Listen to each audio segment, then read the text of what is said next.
अस्सलाम वालेकुम व्यूअर्स, आज मैं गोभी की नई रेसिपी लेकर आई हूँ। ये एक ऐसी ज़बरदस्त रेसिपी होगी जो आपकी सोच ही बदल देगी।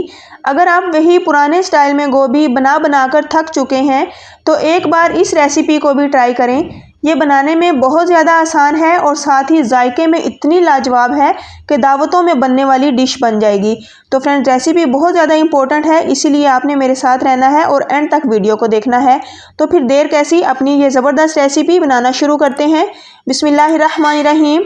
तो सबसे पहले फ्रेंड्स, मैंने यहाँ पर हाफ केजी गोभी ली है। और फ्रेंड्स, सब्ज़ी को ख़रीदते वक्त आपने इस चीज़ का ख्याल रखना है कि गोभी फ्रेश ही होनी चाहिए। जब ताज़ा गोभी से आप ये रेसिपी ट्राई करेंगे तो इंशाल्लाह कमाल की रेसिपी बनेगी और इसका जायका बेहतरीन होगा। तो यहाँ पर गोभी की कटिंग भी एक ख़ास तरीके से होगी कि हमने इसको डंडी के साथ काटना है। तो अंदर जो इसका बड़ा डंडल होता है इसको हमने निकाल दिया है। बस अंदर मैंने नाइफ़ डालकर एक जगह से फिर उसको सर्कल शेप में घुमाया है तो आसानी के साथ इसकी कटिंग हो जाती है। अब अंदर से एक बार चेक कर लें कि बाज़ दफ़ा इसके अंदर सूंडी वगैरह होती है। तो यहाँ पर अब हमने फ्रेंड्स इसको पॉपकॉर्न की शेप में काटना है। आज की ये रेसिपी गोभी पॉपकॉर्न तैयार होगी जो कि बिल्कुल तंदूरी स्टाइल में हम तैयार करेंगे। तो यहाँ पर गोभी की मैंने कटिंग कर ली है। अब यहाँ पर एक शानदार सा हमने एक मसाला रेडी करना है, जिसके लिए तकरीबन 4 चम्मच मैंने फ्रेश दही लिया है। और ये है फ्रेंड्स मेरे पास लहसुन, अदरक और लाल मिर्चों का पेस्ट। 1 चम्मच भरकर हमने इस पेस्ट का यूज़ किया है। और इसके साथ फ्रेंड्स ये सीक्रेट मसाला, इस रेसिपी की जान, तंदूरी मसाला।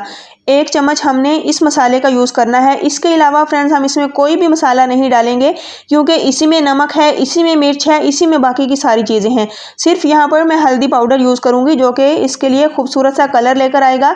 और ये मेरे पास साबुत धनिया है। थोड़ा सा साबुत धनिया हम हाथों से मसल कर ऐड कर देंगे, जिससे इसकी लुक भी बहुत अच्छी आएगी और टेस्ट में भी बहुत ज़्यादा इजाफा हो जाएगा। अब गोभी में बाइंडिंग लाने के लिए हमने जो इसकी कोटिंग तैयार कर रहे हैं इसमें 2 चम्मच भरकर बेसन ऐड किया है। और बेसन को आपने छान कर यूज़ करना है। तो इनको एक्स्ट्रा क्रिस्पी बनाने के लिए मैं यहाँ पर कॉर्नफ्लोर का यूज़ करूँगी और ये भी मैंने 2 चम्मच ही इसमें ऐड किया है। तो फ्रेंड्स, अब इसका एक्स्ट्रा फ्लेवर लाने के लिए हमने इसमें लीमू का रस यूज़ करना है। आप चाहें तो सिरका भी यूज़ कर सकते हैं, लेकिन लेमन से बहुत ही कमाल का फ्लेवर मिलेगा और रेसिपी आउटस्टैंडिंग लेवल तक जाएगी इंशाल्लाह। तो यहाँ पर 1 लीमू का रस हम इसके अंदर निचोड़ेंगे। कोशिश करें कि बीज पहले निकाल दें, वरना फिर रेसिपी डिस्टर्ब हो सकती है। तो यहाँ पर बिल्कुल लास्ट में थोड़ा सा गरम मसाला, तकरीबन 1 से 2 पिंच हमने इसमें डालना है। तो बस यही बेसिक मसाले हैं जो कि हमने इसमें ऐड किए हैं।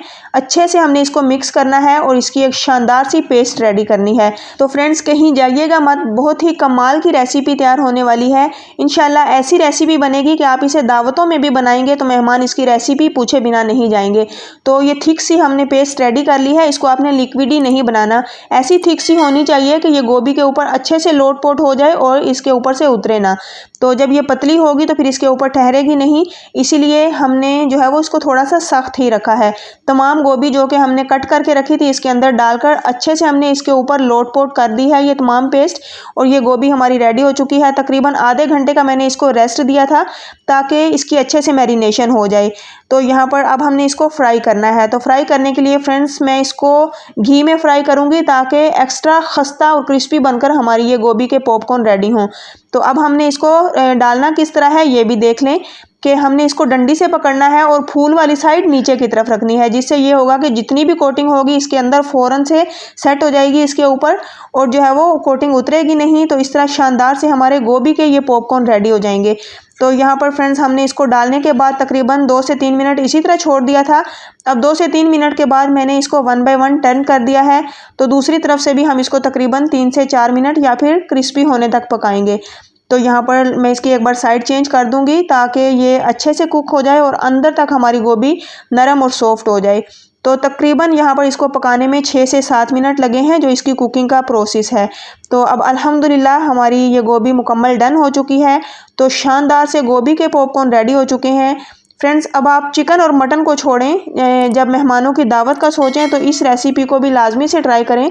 इंशाल्लाह मेहमान इसे स्टार्टर के तौर पर ही खाएंगे और आपको दाद देने पर मजबूर हो जाएंगे। इतनी ज़बरदस्त हमारी ये रेसिपी तैयार होती है कि आप लोगों की सोच है।